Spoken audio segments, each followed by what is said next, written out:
Hello everyone, good morning and welcome to ambitiousbaba.com. We are back with our daily current affairs. तो चलिए जानते हैं 20 और 21 सितंबर के करंट अफेयर्स क्या हैं। इसके अलावा अगर आपने हमारा weekly revision current affairs class miss किया है तो ऊपर आई बटन में आप उसे चेक कर सकते हैं। 200 प्लस का पार्ट 3 पढ़ाया था हमने संडे को। तो चलिए बढ़ते हैं आज के क्वेश्चंस की तरफ।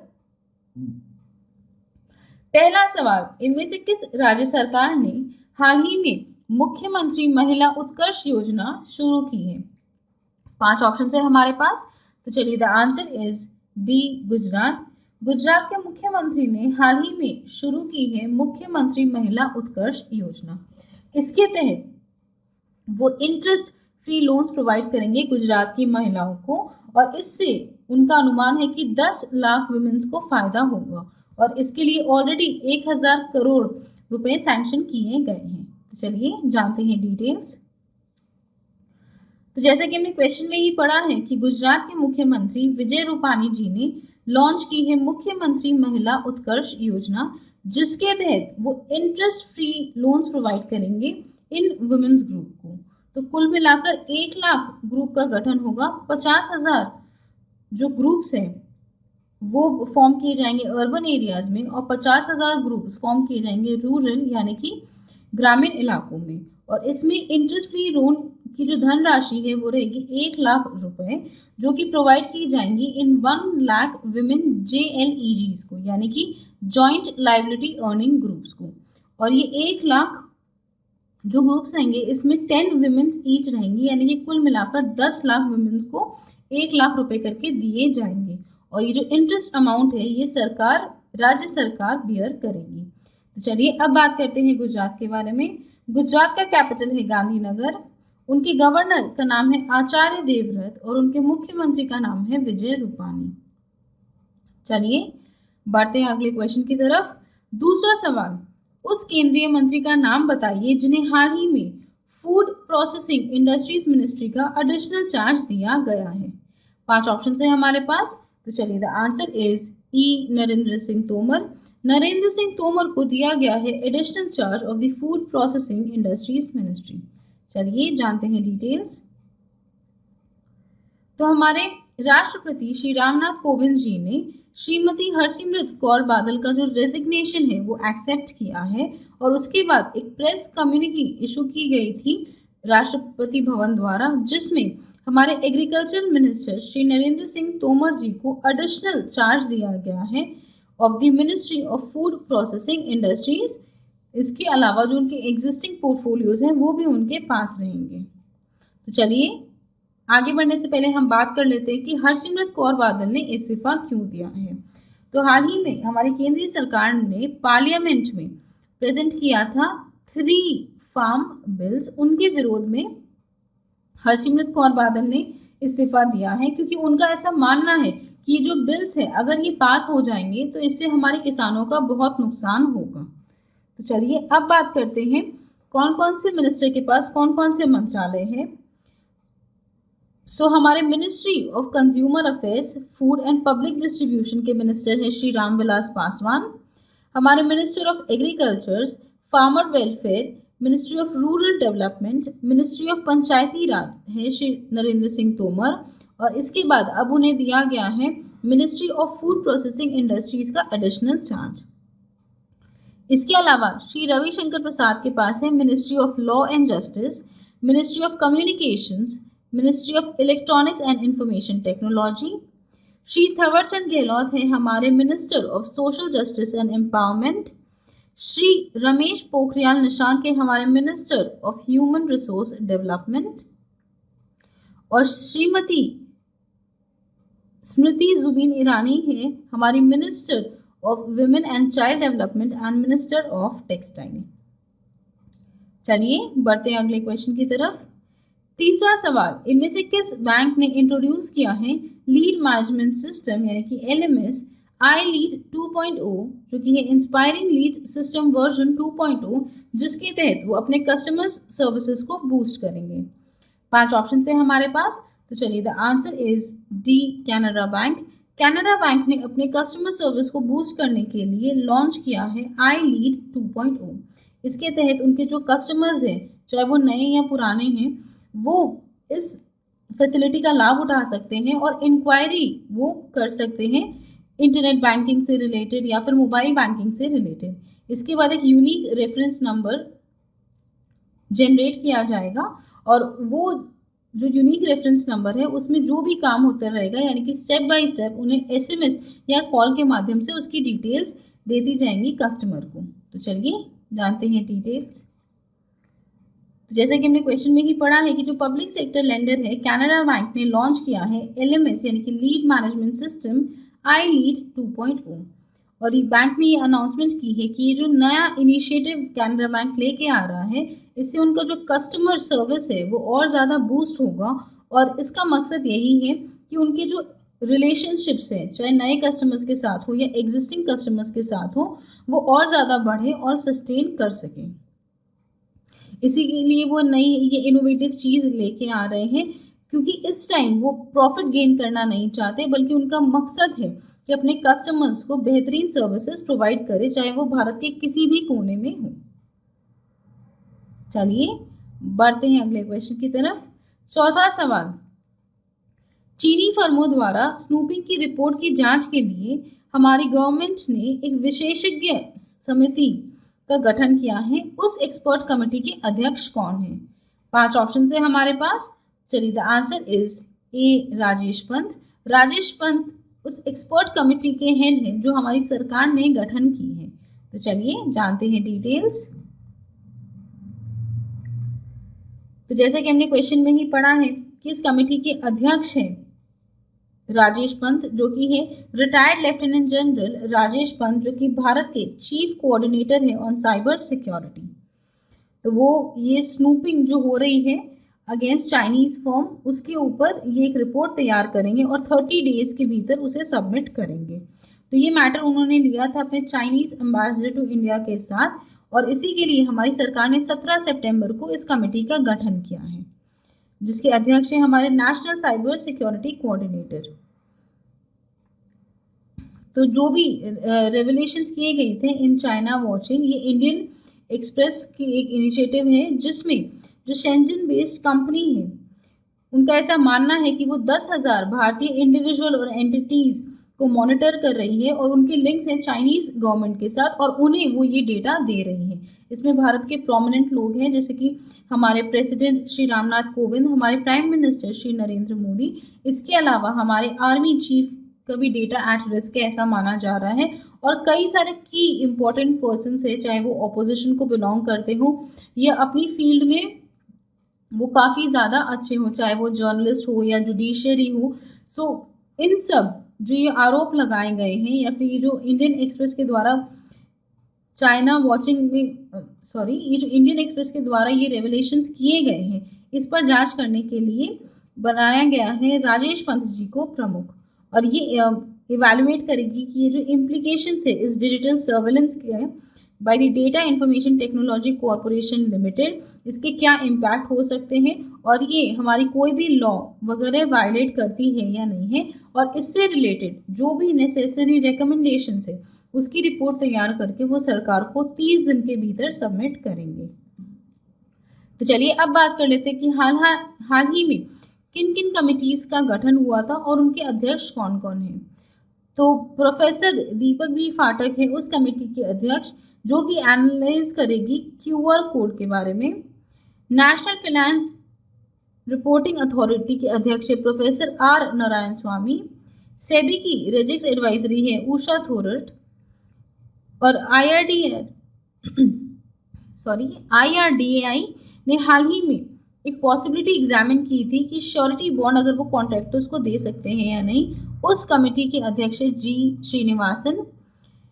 केमी कामत द्वारा गठित की गई कमेटी जो कि पैरामीटर्स सेटअप कर रही थी लोन रिस्ट्रक्चरिंग के ऊपर, उसके अध्यक्ष KV Kamat. Committee on business responsibility reporting के अध्यक्ष राजेश वर्मा और assessment of relief to bank borrowers के अध्यक्ष राजीव महर्षि। चलिए 5वां सवाल, अ प्रॉमिस लैंड जो कि एक प्रेसिडेंशियल मेमोयर है इनमें से किसने लिखी है? 5 ऑप्शन है हमारे पास। तो चलिए the answer is C, Barack Obama. USA के पूर्व राष्ट्रपति बराक ओबामा ने लिखी है ये प्रेसिडेंशियल मेमोयर जिसका नाम है अ प्रॉमिस्ड लैंड। इसके अलावा भारत के राष्ट्रपति का नाम है रामनाथ कोविंद, व्लादिमीर पुतिन है रशिया के राष्ट्रपति और यूएसए के करंट राष्ट्रपति का नाम है डोनाल्ड ट्रंप। चलिए जानते हैं डिटेल्स। तो अ प्रॉमिस्ड लैंड लिखी गई है बाय बराक ओबामा और ये किताब पब्लिश की जाएगी 17 नवंबर 2020 को और इसकी जानकारी दी है बराक ओबामा ने खुद एक ट्वीट के माध्यम से।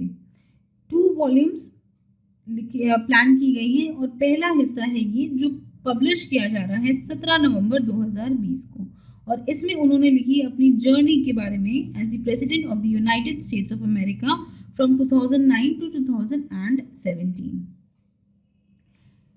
और इसमें उन्होंने कहा है कि किताब में उन्होंने प्रेजेंट किया है और एक ऑनेस्ट अकाउंटिंग दी है उनकी प्रेसिडेंशियल जर्नी की as the president of United States of America. इसके साथ साथ उन्होंने ये भी कहा है कि क्या फोर्सेस हैं हमारे पास एज अ नेशन और कैसे हम अपनी खामियों को ठीक करके अपनी डेमोक्रेसी को ऐसा बना सकते हैं कि वो सभी लोगों के लिए फ़ायदेमंद हो।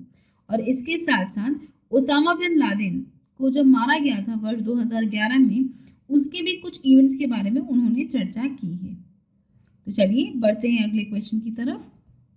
छठा सवाल, इंटरनेशनल इक्वल पे डे हर साल किस दिन मनाया जाता है? 5 ऑप्शन है हमारे पास। तो चलिए द आंसर इज बी, 18 सितंबर को हर साल अंतर्राष्ट्रीय समान वेतन दिवस मनाया जाता है। चलिए जानते हैं डिटेल्स। तो इंटरनेशनल इक्वल पे डे हर साल 18 सितंबर को मनाया जाता है। ये दिन इसीलिए मनाया जाता है कि लोगों को हाईलाइट किया जा सके, उन्हें बताया जा सके कि इक्वल वर्क के लिए इक्वल पे होना चाहिए। अगर स्टेटिस्टिकली आप देखें तो मर्दों के कंपैरिजन में औरतों को 20% कम वेतन दिया जाता है सेम काम के लिए। तो उसी की इम्पोर्टेंस बताने के लिए ये दिन मनाया जा रहा है और पहली बार ये मनाया गया है वर्ष 2020 में under the initiative of United Nations. ये दिन में लोग फोकस करते हैं, दिखाया जा रहा है कि कैसे बहुत ज़्यादा ज़रूरी है कि इस ज़माने में हम सेक्सुअल डिस्क्रिमिनेशन को ख़त्म करें इन रिलेशन टू जेंडर पे गैप और मर्दों और औरतों को समान काम के लिए समान वेतन दिया जाए। चलिए बढ़ते हैं 7वें क्वेश्चन की तरफ। 7वां सवाल, संयुक्त राष्ट्र द्वारा सस्टेनेबल डेवलपमेंट गोल्स के लिए 2020 तक युवा नेता के वर्ग का नाम किसे दिया गया है?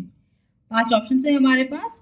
तो चलिए the answer is A, Udit Singhal. Udit Singhal को दिया गया है as the 2020 class of young leaders for sustainable development goals. तो चलिए जानते हैं डिटेल्स। तो उदित सिंघल 18 वर्षीय हैं जो कि भारत से हैं और उनका नाम दिया गया है as United Nations to the 2020 cohort of young leaders for the sustainable development goals.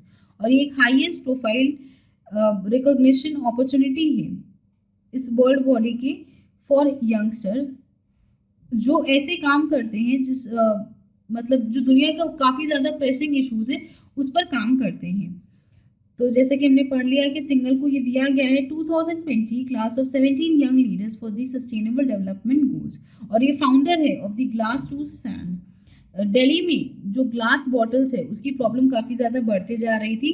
जो रैक पिकर्स वगैरह है वो उसे पिकअप नहीं करना चाह रहे थे बिकॉज इसकी जो डिमांड है वो काफ़ी कम होती जा रही थी और इसकी ट्रांसपोर्टेशन जो चार्जेस हैं वो काफ़ी ज़्यादा हाई हो रहे थे। तो इसके लिए उन्होंने एक सोल्यूशन निकाला बिकॉज इसे डायरेक्टली जो लैंडफिल्स है उसे में डंप किया जा रहा था। तो इसीलिए उन्होंने एक ज़ीरो वेस्ट इकोसिस्टम बनाया जिसमें ये जो ग्लास बॉटल्स है इसे कमर्शियली वैल्यूएबल सैंड में कन्वर्ट किया जा रहा था और ये काम आ रहा था आगे।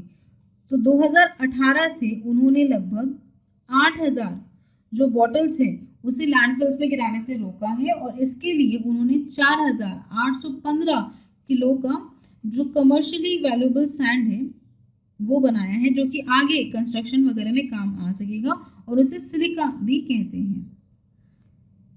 चलिए बढ़ते हैं अगले क्वेश्चन की तरफ। 8वां सवाल, इनमें से किसे 2020 Dayton literary peace prize life time achievement award दिया गया है? 5 ऑप्शन है हमारे पास, तो चलिए the answer is B Margaret Atwood. Margaret Atwood को सम्मानित किया गया है with the 2020 Dayton literary peace prize life time achievement award से। तो पहली बार ये अवार्ड दिया गया था वर्ष 2006 में और तब से ये दिया जा रहा है। और इसमें नॉन फिक्शन और फिक्शन जो राइटर्स हैं उनके वर्क्स को इनवाइट किया जाता है और उसके बाद उन्हें ये अवार्ड दिया जाता है और इसके साथ साथ $10,000 की प्राइज मनी भी है इसके साथ। तो चलिए जानते हैं डिटेल्स। तो मार्गरेट एटवुड ने जीता है 2020 का Dayton literary peace prize life time achievement award. ये अवार्ड सेलिब्रेट करता है लिटरेचर की पावर को कि कैसे हम दुनिया में शांति बनाए रख सकते हैं, कैसे उसे बढ़ा सकते हैं। इसके साथ साथ सोशल जस्टिस और ग्लोबल अंडरस्टैंडिंग, लोगों के कल्चर्स के बारे में, लोगों के रिलीजन के बारे में। तो जो भी राइटर ये सब अचीव कर पाता है अपने किताबों से, अपने लिटरेरी वर्ड से, उन्हें ये अवार्ड दिया जाता है। इसके साथ साथ मार्गरेट एटवुड एक प्रोलिफिक राइटर है जो poetry, fiction, non fiction, essays और कॉमिक बुक्स भी लिखती हैं। और इसके अलावा हमने ऑलरेडी आपको बता ही दिया है कि वर्ष 2006 से ये दिया जा रहा है, जिसमें नॉन फिक्शन और फिक्शन बुक्स दोनों इनवाइट किए जाते हैं और उसके बाद प्राइजेस दिए जाते हैं। तो जो विनर्स होते हैं उन्हें $10,000 दिया जाता है दोनों कैटेगरीज में, यानी कि फिक्शन एंड नॉन फिक्शन में। और इसके अलावा जो फर्स्ट रनर अप्स होते हैं उन्हें $5,000 दिया जाता है इन दोनों कैटेगरीज में। और इसके साथ साथ ये जो Richard C Holbrooke distinguished achievement award है, जो कि नाम भी दिया गया है for the late US diplomat जिन्होंने 1995 का बॉस्नियन पीस अकॉर्ड रीच किया था ओहायो शहर में, उनके नाम पे ये अवार्ड दिया गया है। तो चलिए बढ़ते हैं अगले क्वेश्चन की तरफ। 9वां सवाल, बाबू सिवान का हाल ही में निधन हो गया, वे कौन थे? 5 ऑप्शन है हमारे पास, तो चलिए the answer is A director, निर्देशक थे बाबू सिवान। तो चलिए जानते हैं डिटेल्स। तो तमिल डायरेक्टर बाबू सिवान का 17 सितंबर को Rajiv Gandhi government general hospital जो कि चेन्नई में है उधर निधन हो गया due to multiple organ failure. 54 वर्ष के थे बाबू सिवान और उन्होंने अपनी करियर की शुरुआत की थी as the assistant to director Dharani और उन्होंने फिल्म्स की थी लाइक गिल्ली एंड कुर्वी विद विजय। तो चलिए with this we come to the end of today's class. I hope आपको ये वीडियो पसंद आया हो। अगर ये वीडियो पसंद आए तो इसे लाइक कीजिए, अपने दोस्तों के साथ शेयर कीजिए और हमारे चैनल एम्बिशियस बाबा को सब्सक्राइब जरूर कीजिए। Also please visit our website test.ambitiousbaba.com जहाँ पर आपको कई सारे ऑनलाइन मॉक टेस्ट मिल जाएंगे। इस वेबसाइट पर जाके आप अपना डिजायर्ड मॉक टेस्ट परचेज कर सकते हैं और उसके बाद आप एक्सेस कर सकेंगे 24/7, चाहे अपने अकाउंट में हो या हमारे ऐप में हो। Thank you friends, that's all for today and have a great day.